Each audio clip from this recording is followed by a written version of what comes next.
40 বছরের পরিচিত মুখটা আজ স্কুল প্রাঙ্গণে শেষবারের মতো। যার হাত ধরে গড়ে উঠেছে প্রজন্মের পর প্রজন্ম, যার শাসনে শিখেছিল শৃঙ্খলা, আজ তাকেই বিদায় জানাতে গিয়ে কান্নায় ভেঙে পড়ছে শিক্ষার্থীরা সহ সহকর্মীরাও। বিদায় সবসময় বেদনার হলেও কিছু হয়ে ওঠে আবেগের উৎসব। আজ উনকিলা উচ্চ বিদ্যালয়ের দিনটি ছিল ঠিক তেমনই। চোখের জলে ভেজা ফুলে এ ছিল কৃতজ্ঞতা আর ভালোবাসার বিদায়। চাঁদপুরের শাহরাস্তির উনকিলা উচ্চ বিদ্যালয়ে মোহাম্মদ মনিরুজ্জামান শুধু একজন প্রধান শিক্ষকই নয়, ছিলেন ভরসার নাম। 1987 সালে সহকারী শিক্ষক হিসেবে যাত্রা শুরু করলেও 1993 সাল থেকে দীর্ঘ সময় প্রধান শিক্ষকের দায়িত্ব পালন করেন। এই 4 দশকে বদলেছে স্কুলের চেহারা, সাথে শিক্ষার্থীদের জীবনপথ। তার শাসন ছিল দৃঢ়, যার ভেতরেই লুকিয়ে ছিল নিঃশব্দ মমতা। গত 3রা ফেব্রুয়ারি সেই মানুষটিকেই বিদায় জানাতে স্কুল প্রাঙ্গণ ভরে ওঠে আবেগে। সাবেক ও বর্তমান শিক্ষার্থী, অভিভাবক আর সহকর্মীদের উপস্থিতিতে আয়োজন করা হয় ব্যতিক্রমী এক সংবর্ধনা।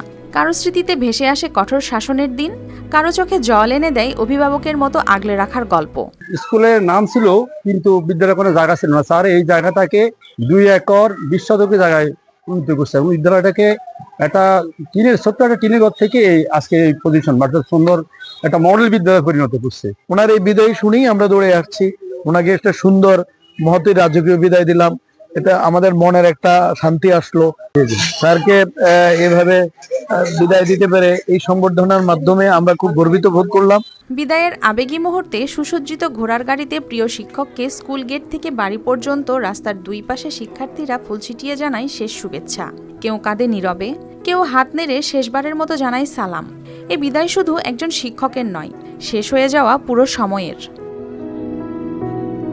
4 দশকের দায়িত্ব শেষে স্কুলের গেট পেরিয়ে তিনি এগিয়ে গেলেও তার রেখে যাওয়া ছাপ থেকে যাবে প্রতিটি ক্লাসরুমে।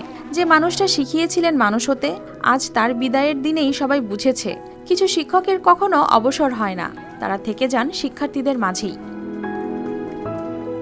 News desk, RTV।